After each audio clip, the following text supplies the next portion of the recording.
Hello student, आज हम phenol की और बाकी की रिएक्शंस देखेंगे। इससे पहले हम फिनॉल की नाइट्रेशन रिएक्शन देख चुके थे, जिसमें हमने देखा था कि फिनॉल जो है उसमें OH ग्रुप होने के कारण जो एक्टिवेटिंग ग्रुप है तो वह ऑर्थो पैरा डायरेक्टिंग होता है। तो जब और एक्टिवेटिंग ग्रुप है ये, तो उस केस में डाइल्यूट नाइट्रिक एसिड द्वारा ही उसका नाइट्रेशन हो जाता है और ऑर्थो और पैरा नाइट्रोफिनॉल का फॉर्मेशन होता है। उसमें भी पैरा नाइट्रोफिनॉल जो है वो अधिक मात्रा में बनता है और ऑर्थो नाइट्रोफिनॉल कम मात्रा में प्राप्त होता है। तो ऑर्थो नाइट्रोफिनॉल और पैरा नाइट्रोफिनॉल के अगर बॉइलिंग पॉइंट अगर हम देखते हैं तो नाइट्रोफिनॉल में नाइट्रो ग्रुप ऑर्थो नाइट्रोफिनॉल में नाइट्रो ग्रुप OH ग्रुप के ऑर्थो पोजीशन पे है, तो वहाँ पे इंट्रामॉलिक्यूलर हाइड्रोजन बॉन्डिंग हो जाती है। तो उस कारण से उसका बॉइलिंग पॉइंट जो है वह कम होता है। जबकि पैरा नाइट्रोफिनॉल के अंतर्गत हम देखते हैं तो वहाँ पे इंट्रामॉलिक्यूलर हाइड्रोजन बॉन्डिंग न हो करके इंटरमॉलिक्यूलर हाइड्रोजन बॉन्डिंग पाई जाती है, जिससे उसके बॉइलिंग पॉइंट का मान जो है वह बढ़ जाता है।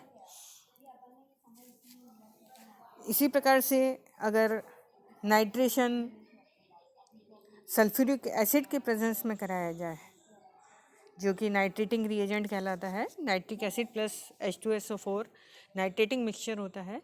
मीन्स हम कह सकते हैं कि अगर nitration in presence of H2SO4 concentrated H2SO4 की प्रेजेंस में कराया जाता है, दोनों ही कंसनट्रेट फॉर्म में होते हैं, तो फिनॉल की क्रिया जब nitrating mixture means reaction with concentrated nitric acid in presence of plus concentrated H2SO4 की प्रेजेंस में वह रिएक्शन कराई जाती है, तो क्योंकि कंसनट्रेशन बढ़ गई है तो उस केस में उसके तीनों पोजीशन पर दोनों ऑर्थो और पैरा पोजीशन, तीनों पोजीशन पर नाइट्रो ग्रुप का सब्स्टिट्यूशन हो जाता है और 2,4,6 ट्राई नाइट्रोफिनॉल जो है वह प्राप्त होता है, जिसको हम पिक्रिक एसिड कहते हैं।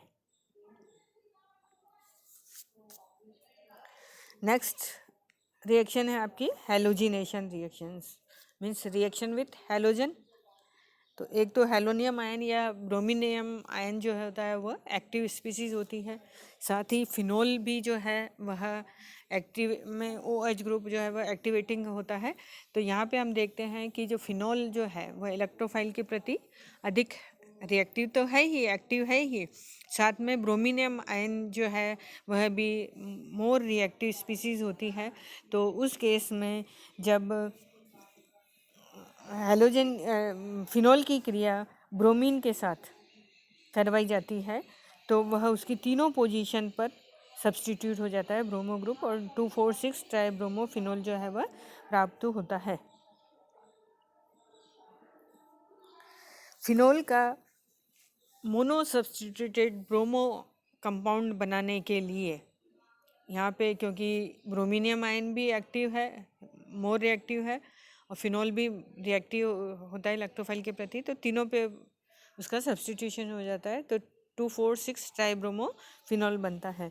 परंतु इसका हमको मोनो सब्स्टिट्यूटेड प्रोडक्ट बनाना हो, मोनो ब्रोमो फिनॉल बनाना हो अगर, तो उस केस में ब्रोमीन की क्रिया नॉन पोलर सॉल्वेंट की प्रेजेंस में करवाई जाती है और टेम्परेचर जो है वह लो रखा जाता है, जिसमें नॉन पोलर सॉल्वेंट हम कह सकते हैं कार्बन डाइसल्फाइड और कार्बन टेट्राक्लोराइड होते हैं। तो यहाँ पे देखते हैं हम फिनॉल ब्रोमीन की क्रिया इन नॉन पोलर सॉल्वेंट और टेम्परेचर जो है वो आपका 0 डिग्री सेंटीग्रेड होता है। तो क्योंकि OH ग्रुप जो है वो ऑर्थो पैरा डायरेक्टिंग होता है, तो प्रोडक्ट तो वही बनेंगे, ऑर्थो ब्रोमो फिनॉल और पैरा ब्रोमो फिनॉल कंपाउंड का फॉर्मेशन होता है। Next sulphonation. Sulphonation means substitution of SO3H group. वो रिएक्शन कराई जाती है H2SO4 के साथ, कंसनट्रेटेड H2SO4 के साथ वह रिएक्शन कराई जाएगी। वही same phenol concentrated H2SO4, temperature जो है वो आपका 15 से 20 डिग्री सेंटीग्रेड है। तो ortho hydroxy benzene sulphonic acid और para hydroxy benzene sulphonic acid प्राप्त होता है। अगर इसी में देखते हैं हम कि अगर टेम्परेचर बढ़ा दिया जाता है तो उस केस में मेन प्रोडक्ट जो होता है वह आपका para hydroxy benzene sulphonic acid प्राप्त होता है, जबकि लो टेम्परेचर पर ortho hydroxy benzene sulphonic acid प्राप्त होता है। फोर्थ रिएक्शन है Friedel Crafts reaction, means reaction with alkyl halide in presence of Lewis acids. Lewis acids में हो सकता है आपका zinc chloride, aluminium chloride, ferric chloride आदि होते हैं लुईस एसिड्स जो होते हैं। तो CH3Cl, तो इसमें पॉजिटिव पार्ट जो है वो आपका CH3 है, Cl नेगेटिव है। तो क्योंकि यहाँ पे इलेक्ट्रोफिलिक सब्स्टिट्यूशन रिएक्शंस अपन देख रहे हैं, तो इलेक्ट्रोफिलिक स्पीसीज जो है वो आपकी CH3 है। तो ऑर्थो और पैरा पोजीशन पर एल्किल ग्रुप जो है वह जुड़ जाता है। जैसे हम देखते हैं कि फिनोल की क्रिया जब मेथिल क्लोराइड के साथ इन प्रेजेंस ऑफ एल्यूमिनियम क्लोराइड कराई जाती है तो पैराक्रिसॉल और ऑर्थोक्रिसॉल जो है वह प्राप्त होता है, जिसमें हम कह सकते हैं कि ऑर्थो और पैरा पोजीशन पर मेथिल ग्रुप का सब्स्टिट्यूशन हुआ है, जिससे ऑर्थोक्रिसॉल और पैराक्रिसॉल जो है वह प्राप्त होता है। मेन प्रोडक्ट जो है वह पैरा प्रोडक्ट ही प्राप्त होता है। फ्रीडल क्राफ्ट में एल्काइलेशन और एसिटाइलेशन रिएक्शंस दोनों आती हैं। तो फर्स्ट रिएक्शन जो हमने देखी, रिएक्शन विथ एल्काइल हैलाइड, जिससे एल्काइल सब्स्टिट्यूटेड फिनोल का फॉर्मेशन होता है। इसी में अगर रिएक्शन एसिटाइल क्लोराइड के साथ कराई जाती है, मीन्स एसिटाइलेशन रिएक्शन कहलाएगी वो। तो फ्रीडल क्राफ्ट रिएक्शन में alkylation reaction means reaction with alkyl halide, acetylation reaction means reaction with acetyl chloride in presence of Lewis acid. तो एसिटाइल क्लोराइड जब हम लेते हैं तो CH3CO पॉजिटिव होगा और Cl नेगेटिव होगा। तो एसाइल ग्रुप जो है वह उस पर सब्स्टिट्यूट हो जाता है उसके ऑर्थो और पैरा पोजीशन पर। तो फिनोल की क्रिया जब एसिटाइल क्लोराइड से कराते हैं इन प्रेजेंस ऑफ एल्यूमिनियम क्लोराइड तो पैरा हाइड्रोक्सी एसिटोफिनोन और ऑर्थो हाइड्रोक्सी एसिटोफिनोन जो है वह बनता है।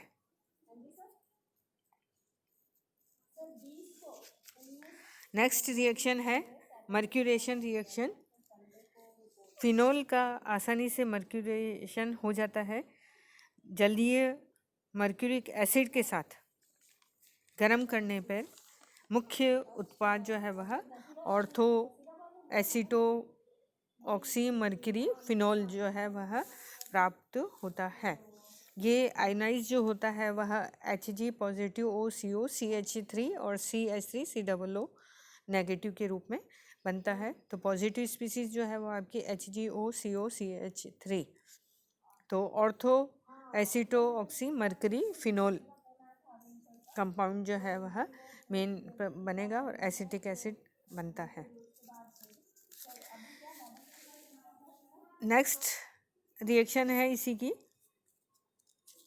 जिसमें फिनोल के एसिटाइलेशन से means reaction with acetyl chloride या एसिटिक एनाहाइड्राइड दोनों ही देखते हैं अपन। एसिटाइलेटिंग रिएजेंट दोनों होते हैं, एसिटाइल क्लोराइड और एसिटिक एनाहाइड्राइड दोनों होते हैं। तो फिनोल की क्रिया जब एसिटिक एनहाइड्राइड से कराते हैं तो फेनिल एसीटेट जो है वह बनता है। फेनिल एसीटेट को जब एनहाइड्रस एल्यूमिनियम के साथ गर्म किया जाता है तो वहाँ पे रीअरेंजमेंट रिएक्शंस होती हैं, जिसमें COCH3 ग्रुप रीअरेंज होके दूसरी पोजीशन पे चले जाता है, जिसमें कह सकते हैं हम ऑर्थो और पैरा पोजीशन पे चले जाता है। तो यह रीअरेंजमेंट रिएक्शन कहलाती है, फ्रिज रीअरेंजमेंट कहलाता है, जिससे फेनिल एसीटेट की क्रिया जब निर्जल एल्यूमिनियम क्लोराइड के साथ कराते हैं हम। तो ऑर्थो हाइड्रोक्सी एसीटोफिनोन और पैरा हाइड्रोक्सी एसीटोफिनोन जो है वह बनता है, जिसकी मैकेनिज्म इस प्रकार से दी गई है। पहला अटैक जो है वह एल्यूमिनियम क्लोराइड का होता है और AlCl4 के रूप में वह AlCl3 उस पे जुड़ता है, CH3COCH3 एसीटोफिनोन पर जुड़ेगा।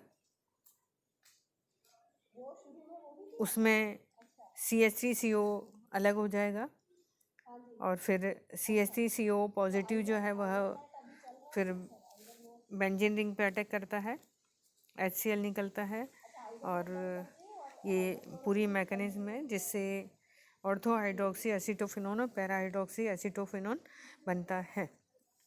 इसी प्रकार से रिएक्शन अगर बेंजॉइल क्लोराइड C6H5COCl के द्वारा अगर करी जाती है तो फेनिल बेंजोएट प्राप्त होता है, जिसमें हम कह सकते हैं कि फिनोल की क्रिया C6H5OH plus C6H5COCl benzoyl chloride, तो बेंजॉइलेशन कहलाता है ये। एल्काइल क्लोराइड से एल्काइलेशन, एसिटाइल क्लोराइड से एसिटाइलेशन और बेंजाइल क्लोराइड से कराते हैं तो बेंजाइलेशन रिएक्शन कहलाते हैं। तीनों से ही एस्टर का फॉर्मेशन होता है, जिसमें बेंजाइल क्लोराइड के साथ reaction in presence of base अगर करें तो फेनिल बेंजोएट जो है वह बनता है। कार्बोक्सिलिक एसिड के हैलाइड की भांति सल्फोनिक एसिड के हैलाइड भी फिनोल से क्रिया करके फेनोलेट एस्टर बनाते हैं, जो सामान्यतः क्रिस्टली ठोस होते हैं, इसलिए इन्हें फिनोल के डेरिवेटिव के रूप में बनाया जाता है। नेक्स्ट रिएक्शंस जो हैं वो हम अगले लेक्चर में पढ़ेंगे। Thank you.